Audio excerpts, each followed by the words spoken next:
unreasonable act of violence took place at a wildland fire incident on Canfield Mountain. At this time, we're not able to discuss certain details as this remains an active investigation. So we'll do our best for the questions and answers following this press conference. Out of respect for our fallen brothers and their families, again, I'm going to ask that we limit comments to confirm facts at this time. This afternoon, we're here to share the names of our brothers that lost their lives and the one that's been critically injured yesterday. From the Coeur d'Alene Fire Department, Battalion Chief John Morrison sustained fatal gunshot wounds yesterday and died in the line of duty. John Morrison began his career with the Coeur d'Alene Fire Department back in 1996. He's the Battalion Chief of Blue Shift, and he's held the ranks of firefighter, engineer, captain, battalion chief, and he's also a longtime paramedic for our department. He has served the city of Coeur d'Alene in this community for over 28 and a half years. Also injured in yesterday's incident was engineer Dave Tisdall, who sustained gunshot wounds as well, and he is currently in critical condition at Kootenai Health. Dave is surrounded by his family, and he's had 2 successful surgeries as of noon today. I do have a brief statement that Mrs. Tisdall wrote that I'd like to read. We thank everyone for their love and support. Dave is surrounded by his family, and he is able to open his eyes, and the 2 surgeries have gone well. Like I said, he is in ICU at Kootenai Health, and our focus and support is going to be with the Tisdall family at this point. As Chief Way stated, we would ask that the media please respect the privacy of the families and direct your inquiries through the fire departments if possible. Our focus today and in the coming days will be providing support to the Tisdall family as well as both families that lost loved ones yesterday. At the same time, both of our departments are going to be focusing and providing mental health resources for our personnel and families that are going to be greatly impacted by this tragic event for months and years to come. As Chris Way said, we're grateful to law enforcement partners for their swift response and their continued efforts for their investigation.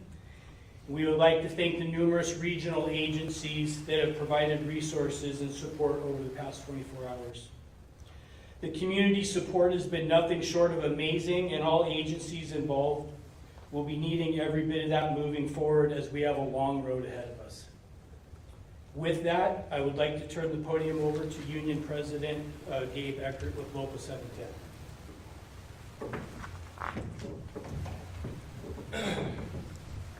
Yesterday was a terrible day. We as firefighters lost 2 brothers and saw 1 hospitalized with serious injuries.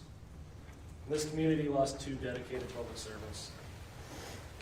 The outpouring of support from this community has been incredible, and the amount of food, cards, offers for help, everything is truly appreciated. For those who want to donate, you can donate with either the Red and Blue Foundation, the Jeff Welch Memorial Foundation, and there are also accounts set up for all 3 families, and then the 3 families individually that can be accessed through any First Interstate Bank. These will all be linked to on our social medias in the following hours. In the meantime, we'd ask that you allow the families the peace that they deserve so that they can mourn their losses. These men were dedicated firefighters. They were dedicated to their community. Speaking to Tisdall, speaking to Morrison, these guys were hard workers. They loved their families. I just want to share a little story. 2 weeks ago, my last memory was John. I had the opportunity to work with him as he worked back on my shift as a battalion chief. We had kind of a rare moment with a lull at the station, and we went out on the back patio and we smoked cigars and we talked with each other. And we talked about being better fathers. We talked about being better leaders. talked about being better firefighters. And I just want to say I am so incredibly grateful that that gets to be my last memory with them. So if there's anything you guys take away from this, I want you to know these were dedicated men, and they were dedicated to this community. Thank you very much.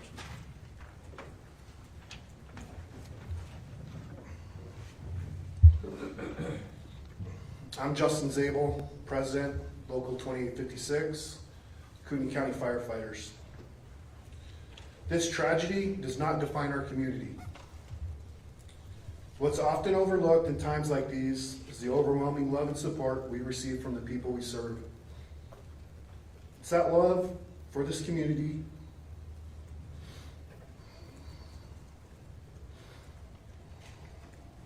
that inspired Brother Morrison and Brother Harwood to answer the call in service to their families, their union brothers and sisters, and the place they called home. They made the ultimate sacrifice in that service. The men and women of Local 710 and Local 2856 will continue to answer that call because it's who we are. And it's how we honor the memory of our brothers who gave their lives, doing the job they loved in service to others. Thank you.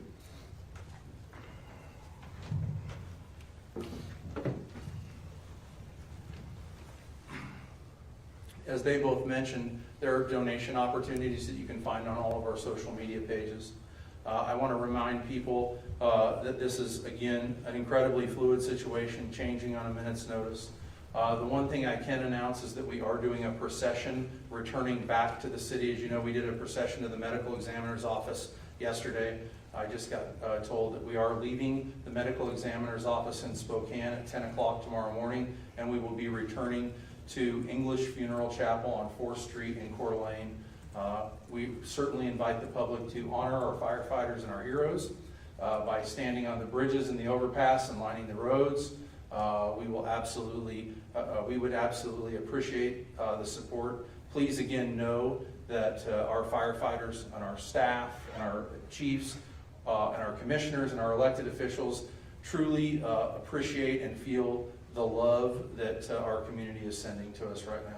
With that, I'm going to ask Mayor Woody McEvers to come up and say a few words.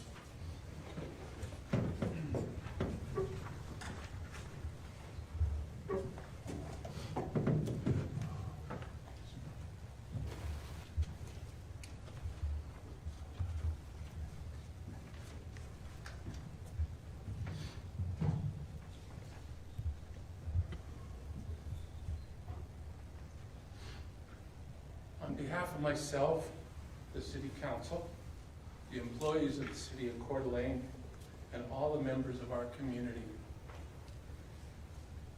I want to begin by offering my deepest sympathy to the families of those tragically killed and injured yesterday in the line of duty.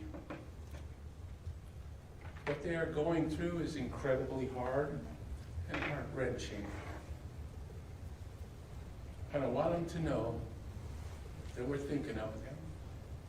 I also pledge that we'll stand with them in the coming days and weeks and months to offer all the respect and support and comfort and the love that they need. I want to thank all law enforcement, fire, and emergency personnel from many, many agencies throughout the region, and the federal government, who work so hard and heroically to deal with an event that was so unprecedented in our community. We still are in shock and are struggling to understand why someone would target unarmed, selfless public servants. Law enforcement is continuing to investigate what happened and why. But for now, let's focus on remembering those we lost and the families left behind. Firefighters have a special place in my heart. They do what they do out of love for the job and their community. It's a difficult and dangerous job, but the danger is encountered every day is not something they would ever thought they would have to face. Face it, they did, with courage and honor. I'm proud of them. I honor them. In closing, I'm so grateful to see how everyone has rallied around the families and colleagues of these firefighters. We live in a very special community of very special people. I know we'll never forget January 29th and the ultimate sacrifice made by our dear husbands, friends, and fathers. They will always shine brightly in our memory. Thank you. Thank you, Mayor. At this time, we're going to open this up to some questions. We do have a couple of statements before we get started with the questions. So we can confirm, we just know that these are going to be two things that are absolutely things that we want to confirm or dispel. There was pre-incident contact with the suspect by our firefighters upon their arrival, but it was minimal contact, and there was certainly no criminal or suspected activity as a result of that. The other piece I want to dispel is that the families were notified via social media. That is absolutely false. Both families of the fallen firefighters as well as the injured firefighter were notified by department personnel, and have indeed been have had a 24-hour watch with fire department personnel with the families ever since the incident took place. So having those questions come up earlier, we figured we would just take care of that now. So happy to answer a question.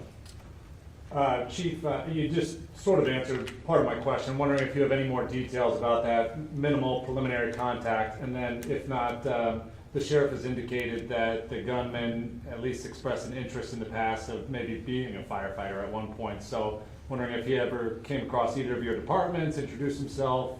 What I think the pre-incident contact is still being investigated. That was something new to us today. Again, we're not going to get into what the sheriff or the state police are investigating from a criminal aspect. And I can tell you from the Kootenai County Fire and Rescue standpoint, we had never had contact with the suspect. He had never applied for a position here or tested for a position here. Same for you, Chief.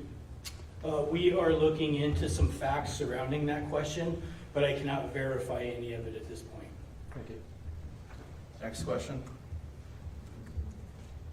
Yes, ma'am. Mary Street from KXLY News. Are there any plans for a funeral once the bodies are brought back? That's a great question. So tonight, we've tapped into the resources of both the International Association of Firefighters, the International Association of Fire Chiefs, and the International Fallen Firefighters Foundation. They're bringing in what they call their funeral response teams. We actually are meeting with them at 9:30 tonight when they're wheels down, and we will begin the planning process. But that involves the families, that involves all of the brothers and sisters. So obviously, as soon as we have a plan, that plan will be disseminated. We will have plenty of time. But obviously, that takes significant planning, and that will begin tonight at, like I said, about 9:30. Other questions? Can we get spellings, please, of each of the firefighters? And also, we heard Miss Battalion Chief Harwood's age, but we did not get an age for Chief Morrison or Mr. Tisdale. I can give you Frank, F-R-A-N-K, Harwood, H-A-R-W-O-O-D, again, rank of Battalion Chief, and he was 42 years old. John Morrison, M-O-R-R-I-S-O-N, 52 years old. He's been with us for 28 and a half years. Dave Tisdale, T-Y-S-D-A-L. He is 47 years of age, and he has been with us for 23 years at the rank of engineer. Again, later this evening, there will be graphics that are being produced right now with both of their pictures. You'll be able to find it on, I believe, both Coeur d'Alene Fire and Kootenai Fire's social media pages, as well as Local 710 and Local 2856's pages. Yes, sir. I just had a quick technical question. Were these, most of the firefighters that responded were urban wildland firefighters or from the city fire department, or in your case, county? All of the initial response was both a mix of the city and county fire in responding in a wildland urban interface setting. Is there any update on the wildfire as it currently stands? Yes, actually, we just got an update about 30 or 45 minutes ago. The fire is reasonably contained. They've stopped significant forward progress, but they're still working on it, and that all belongs under the jurisdiction of the Idaho Department of Lands now. And we want to also thank our partners, Northern Lakes Fire Protection District. They were instrumental in both the firefight as well as the removal of patients and transporting patients yesterday under obviously extreme and duress conditions. Other questions? Yes, sir. I'm just wondering how this changes how you go forward and how you handle responding to fires any differently? I think at this point, I think we're going to obviously do a deep dive into what happened. The incident is still unfolding. We're finding things out hour by hour at this point. There will be a time for us to reflect on the incident. There will be a time for us to be able to evaluate our policies and our procedures and whether or not, should we have had more people on the initial attack it's really impossible to say this time. What I can commit to you is obviously we will do a deep dive, and I think we will do that together. We're partner agencies. We respond together every day. On this unfortunately was another routine call until it wasn't. And so our focus right now is obviously the families of the fallen and the injured. Our fire department families in making sure we heal through this, and then we can begin the dissection of what happened. And some of that is going to be with our law enforcement partners once they get a much better picture of truly what unfolded and why it unfolded. On the human side, it's natural, I think, immediately after this happened, everybody's going to have a heightened self-awareness level now rolling out the door. There's nothing we're going to do about that. That's just a natural response to this. This wasn't an event that we trained for. We train every day for high-risk, low-frequency events that are dangerous in our profession, but we never imagined that we would be ambushed responding to a wildland incident at a command post. And so, yeah, now that heightened awareness is just a natural response to this every time we go out the door. I again would use that as an opportunity to thank our law enforcement partners, and I would just advise our community, you may see this over the next few days, our law enforcement partners have stepped up and guaranteed a response to every call we go on, whether it would be a typical call that law enforcement went on. I think that gives our brothers and sisters in law enforcement an ease that they're there on the front side. It certainly gives our firefighters an ease as we're responding, and we were glad that was an offer they made to us, both, Coeur d'Alene City Police Department, Kootenai County Sheriff's Department, Post Falls Police Department, and ISP have all stepped up and said, we will absolutely go to every call you go on. So again, as Chief Drive said, that certain peace of mind, I don't know that we're ever going to be able to guarantee people's peace of mind, at least for a while after an incident like this, but we are taking every measure we can to ensure safety of our responders. Other questions? Yes, sir. The sheriff alluded in his press conference to the fact that there may still be evidence at the fire scene. Does that affect how you're fighting the fire? We're working in coordination. I know. So I want to be clear again. We handed the fire off to IDL yesterday when they arrived, and obviously the other incident unfolded. So neither of our agencies is involved at this point. I know that the State Fire Marshal's office is working with the detectives to work through the scene and process, be able to put the fire out as well as process evidence as they come across it. Chief mentioned you never be prepared for something like this, but in listening to a national broadcast today and talking to different experts, this is unheard of, it seems like. Have you ever heard of anything like this ever? Yeah, there have been a couple of cases of this, but certainly it's, as Chief Drive said, it's low frequency, high acuity. It's, and again, I want to be clear, we've been asked this a lot today, is, well, do you train for active shooters? And we absolutely do. We have equipment to, but this wasn't an active shooter call. The initial response was to a wildland-urban interface brush fire on the side of a mountain. And so, again, we went in, we saw smoke showing, we went in like we do all the time and attacked the fire, and then unfortunately we got attacked. And as the sheriff said very well last night, the way they were attacked and ambushed, they never had a chance. Other questions? If not, we certainly appreciate everybody being here today. We appreciate, again, we want to thank our community for their amazing level of support. We want to thank our elected officials, so many of whom are here today, supporting us in this piece of things, but also just as they've been here since minute one yesterday. We feel like we have incredible support. I again want to thank our brothers and sisters at Coeur d'Alene Fire, as well as the other agencies, but I feel like we're walking hand in hand with this together, and that's really important, and you as the community should know you're well protected and you're well taken care of. So thank you again for being here today. Appreciate it.